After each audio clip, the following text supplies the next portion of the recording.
किसानों की आय में बढ़ोतरी के लिए सरकार अनेकों योजनाएं चला रही है, जिसका फायदा सीधा किसानों को मिल रहा है।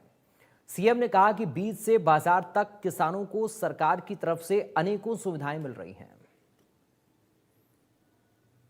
हमारी सरकार ने हमेशा अपनी नीतियों और फसलों के माध्यम से किसानों को बीज से बाजार तक का हर संभव सहायता उपलब्ध कराने का काम निरंतर हमारी सरकार कर रही है। मुझे लाभ पहुंचाने के लिए उनकी ई खरीद पोर्टल के माध्यम से पिछले 10 सीजन में लगभग 12 लाख किसानों के खातों में एमएसपी का जो सीधा डायरेक्ट पैसा खरीदा गया है, 1,48,000 करोड़ रुपया डायरेक्ट किसान के खाते के अंदर हमने जो ई खरीद पोर्टल है उसके माध्यम से किसानों के खाते में पहुंचाने का काम किया है। मित्रों, हम सब जानते हैं कि जब किसान हमारा फसल बाजार में लेकर के जाता था तो उसके पास पैसा डायरेक्ट नहीं आता था। उसको आज तक ये पता नहीं चलता था कि उसका फसल का कितना पैसा उसके खाते में आता है, क्योंकि वो फसल मार्केट में जब लेकर के जाता था धीरे धीरे करके, क्योंकि उसका पैसा सारा खत्म हो जाता था।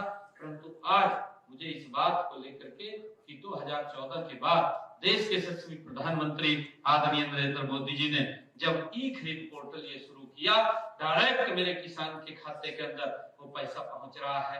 आज उसको ये भी मालूम है कि जब वो फसल मंडी में गिर करके जाता है, जो ही गेट पास कटता है 48 घंटे के अंदर उसके खाते में पैसा पहुंच जाता है और उसको मालूम होता है कि मेरी फसल इतने पैसे की हुई है। हमारे किसान बाजार की मांग के अनुसार फसल विविधीकरण अपना रहे हैं।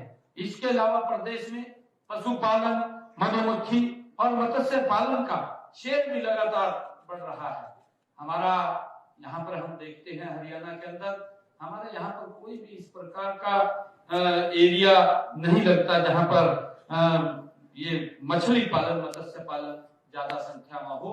परंतु हमने लगातार पिछले दिनों क्योंकि किसान के साथ जोड़ करके इसके अंदर बड़ा काम किया है। आज हमारा हरियाणा मत्स्य पालन में एक बहुत बड़ा शेयर उसके अंदर दे रहा है। और मुझे ये भी खुशी है कि हमने पिछले दिन जो हमारे मधुमक्खी पालन है उसको भावांतर भरपाई योजना के साथ जोड़ करके, ताकि उनको घाटा ना पड़े और उनके घाटे को कहीं ना कहीं सरकार उसको पूरा करने का काम करे, उनको भी सशक्त करने का, मजबूत करने का काम हमारी सरकार ने किया है।